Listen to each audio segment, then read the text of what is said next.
सोलापुरातील प्रभाग क्रमांक 4 चे नगरसेवक तथा भाजप नेते अनंत नेता जाधव यांनी आपला वाढदिवस समाजोपयोगी उपक्रमांनी साजरा केला.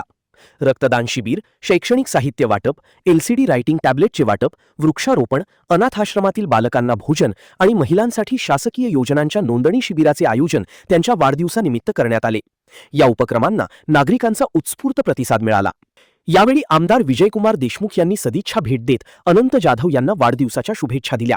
तसेच माजी आमदार दिलीप माने, भाजप शहराध्यक्षा रोहिणी तडवळकर, शिवसेना जिल्हाप्रमुख अमोल शिंदे, उपमहापौर ज्ञानेश्वरी देवकर यांच्यासह विविध पक्षांचे पदाधिकारी, नगरसेवक आणि मान्यवर उपस्थित होते.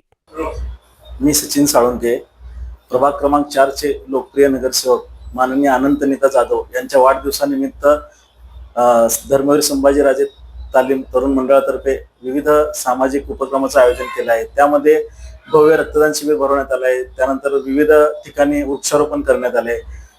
संस्कार संजीवनी अनाथ आश्रम इथे लहान मुला मुलींना भोजनाची व्यवस्था केली आहे. भीमाशंकर बेंबळगी शाळा इथं 100 विद्यार्थ्यांना शालेय साहित्याचं वाटप करण्यात आलं आहे. आणि इथं आज जे भव्य रक्तदान शिबिर भरवलं आहे ते रक्तदान शिबिराचं उद्घाटन शहर उत्तरचे लोकप्रिय आमदार माननीय विजयकुमार देशमुख मालक यांच्या हस्ते करण्यात आलं. रक्तदान शिबिरामध्ये जवळजवळ 117 रक्तदात्यांनी इथं रक्तदान केलं आहे. आणि आज सकाळपासूनच ऑफिसमध्ये मान्यवरांची सामाजिक क्षेत्रातल्या विविध पक्षाच्या लोकांनी येऊन शुभेच्छा आहेत. त्यामध्ये कृषी उत्पन्न बाजार समिती सभापती माननीय दिलीपरावजी माने मालक, भाजपचे शहराध्यक्ष रोहिणीताई तडवळकर, उपमहापौर आपले देवकर ते, त्यानंतर नरेंद्रजी काळे, शिवसेना जिल्हाप्रमुख अमोल बापू शिंदे, संजयजी कोळी, प्रभागातील सर्व आमच्या प्रभागाचे 4 नगरसेवक आणि इथे बाकी सामाजिक क्षेत्रातल्या विविध पक्षातील लोकांनी सकाळपासूनच शुभेच्छा देण्यासाठी इथं आनंद भाऊ नेता संपर्क आले आहेत.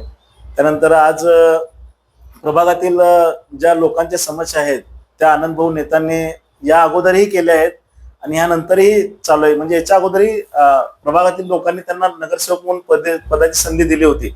त्यानंतर आता परत एकदा नगरसेवक पदाची संधी दिली आहे. त्यांचं एकच ध्येय आहे की माझ्या सोबत राहणारा प्रत्येक माझ्या प्रभागातला व्यक्ती हा कुठल्याही समस्येविना राहायला पाहिजे. प्रभागातील जे विकास कामं आहेत ते विकास कामाचं तर धडाकाच चालू केलंय तरी नगरसेवक झाल्यापासून कुठं काही अडचण आता सध्या तर काय जाणवत नाही. आता इथून पुढे पण त्यांनी असंच काम करत राहावं.